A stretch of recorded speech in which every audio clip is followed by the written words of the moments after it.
All right, so some chaos here in the final couple of minutes of the Cowboys and Cardinals game. The question, did the Cowboys get screwed? It's an interesting question. So we have a couple of ways the Cowboys could have gotten screwed on this exact same play. So it's a 1st down and 10, and what you see is that there are zeros on the play clock. So this means that, okay, if this is a 5-yard penalty, that makes a big difference. Although, again, I think we all know the rule, but just to reiterate it, it's not the second that it shows zeros, it's a delay of game. You get about a second is typically what they give you. So for me, I actually don't think this was a delay of game. Look, I'm going to, show it and then play it back a little bit, and you're going to see that, watch how it snapped, it's 0 and then it snapped. To me, that's well within what we typically expect and what they typically give you.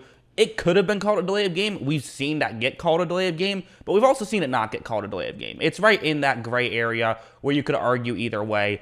To me, that's not an egregious call. That's one of those, if we were making a baseball example, it's like where the edge of the ball narrowly nicks the edge of the plate, and it's like, okay, that pitch could be called a ball or a strike. You kind of have to just live with whatever it's called. That's how I feel about that play call. I can't really crush it one way or the other. Not play call, referee call, but you know what I mean. So now let's go back and let's set the stage again. So what's happening here is, again, Dallas, you have no timeouts left, 2 minutes and 51 seconds, and watch what happens. So Kyler's going to pitch it back, and you're going to see that for Arizona, you're going to see a fumble, and it's a recovery by Dallas. And I went back and checked, and he recovered it inbounds. So if this was a fumble, this should be Dallas football down just 3 points at, Arizona's 35-ish, so only needing about 30 yards to get in field goal range to try and tie the game. However, of course, since they have no timeouts, you cannot challenge, meaning that for Dallas, they were not able to challenge, and the question is, did they get screwed by this call? So let's first see if they got screwed before we talk about everything else. So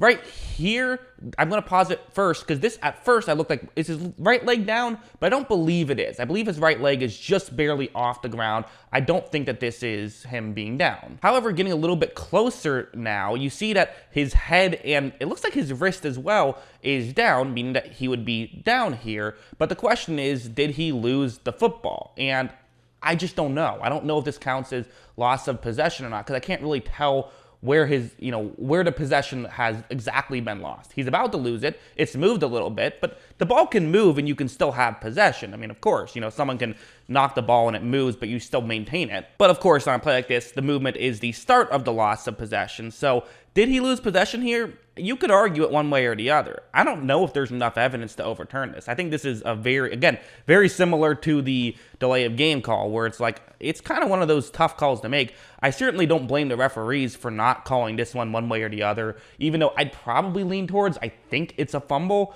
but I don't think I have enough evidence to where I would feel comfortable overturning it on a replay.